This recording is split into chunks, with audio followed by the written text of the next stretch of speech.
नमस्कार मित्रांनो. गेल्या काही महिन्यापासून कन्या जी रास आहे, ही थोडीशी तणावाखाली वागते आहे. मनामध्ये बऱ्याच प्रकारच्या विचारांनी वादळ माजलेलं आहे. खास करून जे तुमचं कार्यक्षेत्र आहे त्या संदर्भातल्या गोष्टी थोड्याशा कॉम्प्लिकेटेड झालेल्या आहेत. आरोग्याच्या संदर्भातले सुद्धा काही ज्या गोष्टी आहेत त्यांनी डोकं वर काढलेल्या नाही. आत्ता गेल्या साधारण 20-25 दिवसापासून एक वेगळ्याच प्रकारचा तणावाखाली तुम्ही वागत आहात आणि खास करून तुमच्या राशीचं म्हणजे कन्या राशीमध्ये सांगायचं झालं तर नेहमीच असं पाहिलं तर ही रास विचार करणारी आहे, वैचारिक आहे, बौद्धिक तत्वाची असल्या कारणामुळे छोट्या छोट्या गोष्टींवरती जास्त विचार करते. चिकित्सक चौकस आहे त्याच्यामुळे विचारांचा जो विचार जे आहे ते जास्तच प्रमाणात येतात किंवा कधी-कधी विचारांचं वादळ मनामध्ये तयार होतं.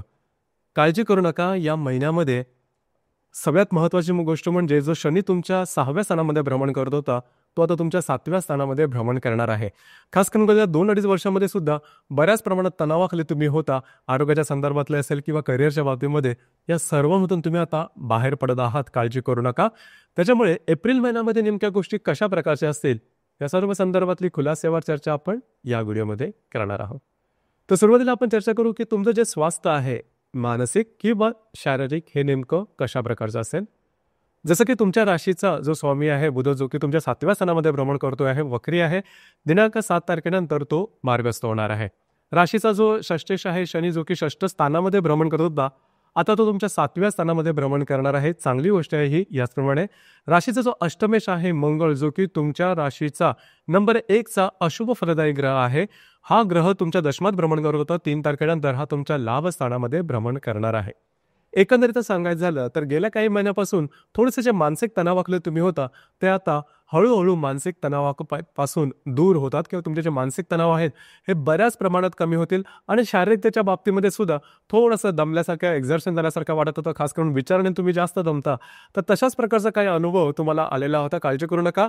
या महिन्याच्या साधारण पहिल्या आठवड्यानंतर बऱ्याच प्रमाणात तुम्ही व्यवस्थित राहाल आणि तुमच्यातली जी एनर्जी आहे ती खूप चांगल्या प्रकारची दिसून येईल. तर शारीरिक आणि मानसिक दोन्ही बाबतीमध्ये हा संपूर्ण जो महिना आहे, हा महिना तुमच्यासाठी शुभफलदायी असाच असणार आहे. यानंतर आर्थिक स्तराबद्दल सांगायचं झालं तर तुमच्या राशीचा नंबर 1चा शुभफलदायी ग्रह शुक्र, जो की तुमच्या 7व्या स्थानामध्ये भ्रमण करतो आहे. 13 तारखेनंतर मार्गस्थ होणार आहे. राशीचा जो पंचमेश आहे तो सप्तमात भ्रमण करतो आहे. राशीचा जो अष्टमेश आहे हा सुद्धा दशमातून लाभात भ्रमण करणार आहे. लाभस्थानामध्ये मंगळ असणार आहे. एकंदरीतच या संपूर्ण महिन्यामध्ये आर्थिक स्थैर्य हे सुद्धा तुमचं अतिशय उत्तम राहील. काळजी करू नका. आर्थिकमध्ये तशी काय काळजी करण्याची आवश्यकता नाही. अर्थात तुमची जी रास आहे ही यांचं गणित पैशाच्या संदर्भात सहसा चुकत नाही. म्हणजे पैसे कुठे खर्च करायचे आहेत, कसे कमवायचे आहेत, कशा प्रकारे इन्व्हेस्ट करायचे आहेत, याचं गणित तुमचं सहसा चुकत नाही. त्याच्यामुळे तशी काय काळजी करू नका. आर्थिक संदर्भात गोष्टी तुमच्या अपेक्षेप्रमाणे होतील. याचप्रमाणे काही नवीन स्त्रोत आर्थिकदृष्ट्या तुम्हाला तुमच्या समोर सुद्धा उभे राहतात. सगळ्यात महत्त्वाचं म्हणजे गुरु जो तुमच्या भाग्यस्थानामध्ये भ्रमण करतोय, तुमच्याच राशीला पाहतोय, त्यामुळे तुमचा एक कॉन्फिडन्स तुम्हाला या महिन्यामध्ये जबरदस्त दिसून येईल. या 3-4 महिन्यामधून छोट्या मोठ्या कारणामुळे थोडंसं जे तुमचं व्यक्तिमत्व किंवा विचार डळमळीत होतं ते या महिन्यामध्ये बऱ्याच प्रमाणात स्वतंत्र राहतील. काळजी करू नका. हा महिना त्या बाबतीमध्ये किंवा आर्थिक स्तराच्या संदर्भात सुद्धा खूप चांगला राहील. जर का तुम्ही शेअर मार्केटमध्ये ट्रेड करत असाल तर लॉंग टर्ममध्ये केलेलं ट्रेड तुमच्यासाठी शुभफलदायी असणार आहे. गृहसौख्याबद्दल सांगायचं झालं तर राशीचा जो चतुर्दश आहे गुरु, जो की तुमच्या भाग्यस्थानामध्ये भ्रमण करतो आहे. एकंदरीतच घरातल्या ज्या व्यक्ती असतील त्यांच्याबरोबरचे नातेसंबंध सुमधुर अशा प्रकारचे दिसून येतील. घरातल्या व्यक्तींबरोबर बाहेर केला जाण्याचा योग संभवतो. याचप्रमाणे तीर्थस्थळी जाणं किंवा पवित्र स्थळी जाणं, पवित्र स्थळी भेट देणं, देवळामध्ये वगैरे जाणं, अशा प्रकारचे काही अनुभव किंवा अशा प्रकारच्या काही घटना तुम्हाला दिसून येतील की ज्या पवित्र असेल, चांगल्या असेल, मनाला सुखद आल्हाददायक अनुभव देणाऱ्या असतील. गृहसौख्याच्या बाबतीत सांगायचं झालं तर गृहसौख्य तुमचं अतिशय चांगलं असणार आहे. यानंतर जर तुम्ही रिलेशनशिपमध्ये असाल तर गेल्या काही महिन्यापासून रिलेशन सुद्धा थोडंसं डामाडोल झालेलं होतं. म्हणजे रिलेशनशिपमध्ये व्यक्ती काही बरोबर वागत नव्हता, तुम्हाला त्यांना वेळ देता येत नव्हता, अशा प्रकारचे काही कॉम्प्लिकेशन होते. काळजी करू नका. या महिन्यामध्ये बऱ्याचशा गोष्टी तुमच्या अपेक्षेप्रमाणे होतील. आणि जर का तुम्हाला दुसरी गोष्ट म्हणजे नवीन रिलेशनशिप बनवायची असेल तरी सुद्धा हा संपूर्ण महिना तुमच्यासाठी उपयुक्त असा असणार आहे. याचप्रमाणे ज्या गर्भवती महिला आहेत त्यांच्यासाठी सुद्धा हा संपूर्ण कालावधी अतिशय चांगला असणार आहे. काळजी करू नका. तरी सुद्धा छोटे मोठे जरी तुम्हाला काही त्रास झाले तर लगेच डॉक्टर इलाज करणं गरजेचं राहील. जे विद्यार्थी वर्ग आहे त्यांच्यासाठी हा संपूर्ण महिना अतिशय चांगला असणार आहे. मात्र तुमचे एफर्ट तुम्हाला देणं गरजेचं आहे आणि तुमचे जे प्रयत्न कराल त्या अनुरूप तुम्हाला त्याच्या संधी मिळतील किंवा त्याचे रिझल्ट्स मिळतील. त्यामुळे भाग्याची साथ तुम्हाला या महिन्यात तशी चांगली लाभणार आहे. आता सगळ्यात महत्त्वाचा मुद्दा म्हणजे वैवाहिक जीवन.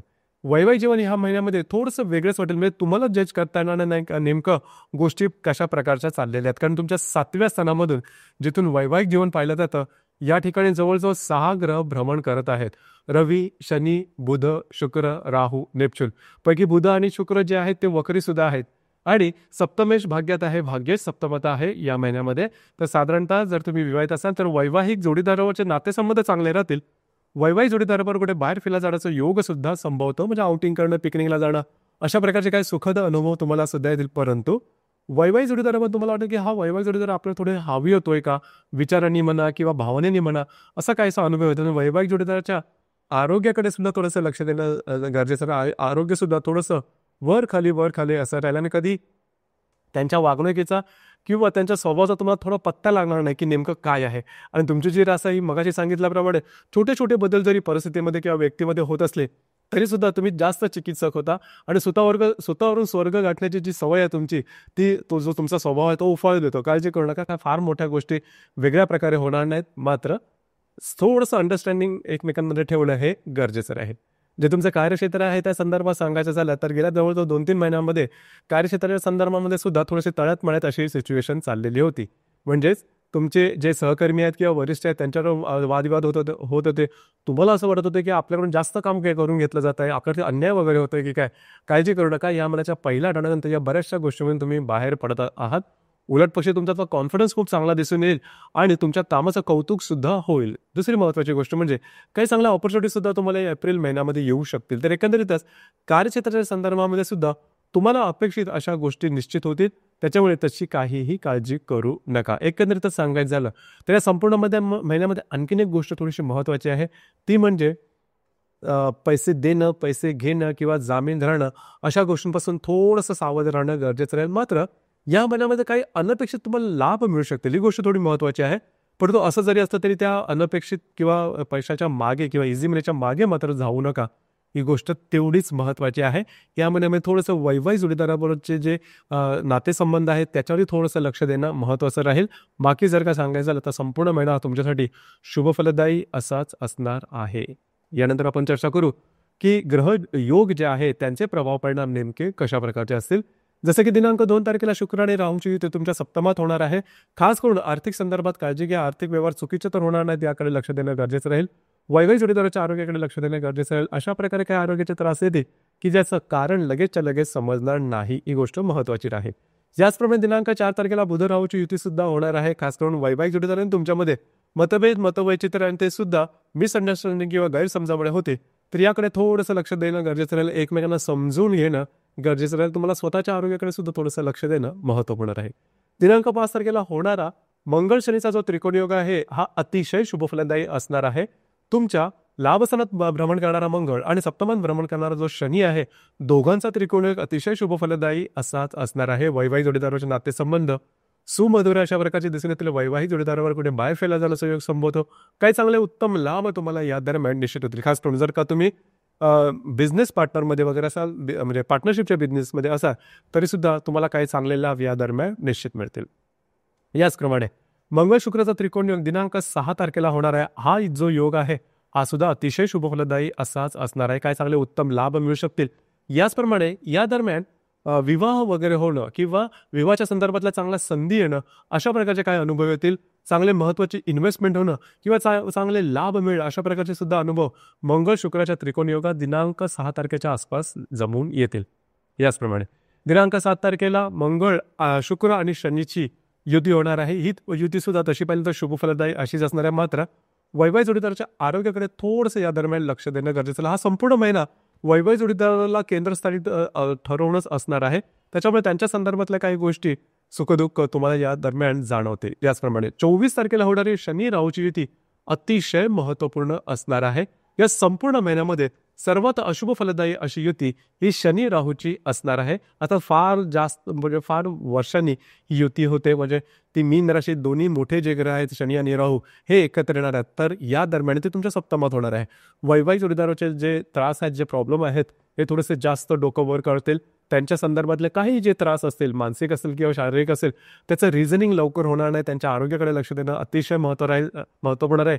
आणि तुम्हाला सुद्धा फसवलं जाणं अशा प्रकारचे काही अनुभव या दरम्यान निश्चित येतील. तर प्रलोभनाच्या मागे लागू नका. सरळ सरळ राहा. ट्रान्सपरन्सी, पारदर्शकता तुम्हाला स्वतःमध्ये ठेवणं अतिशय आवश्यक राहील. लक्षात घ्या, हा जो शनी राहूची युती जरी 24 तारखेला होणारी असली तरी त्याचा जो प्रभाव आहे, हा प्रभाव जवळजवळ 19 तारखेपासून ते 27-28 तारखेपर्यंत तुम्हाला दिसून येतं. या दरम्यान कुठल्याही प्रकारचे आउट ऑफ द वे जाऊन गोष्टी करू नका. फक्त आणि फक्त आत्मविश्वासाच्या पोटी काही, किंवा तुमची जी रास आहे ही आत्मविश्वासापेक्षा कॅल्क्युलेशन करून चालणारी रास आहे, कॅल्क्युलेटेड गोष्टी करणारी रास आहे.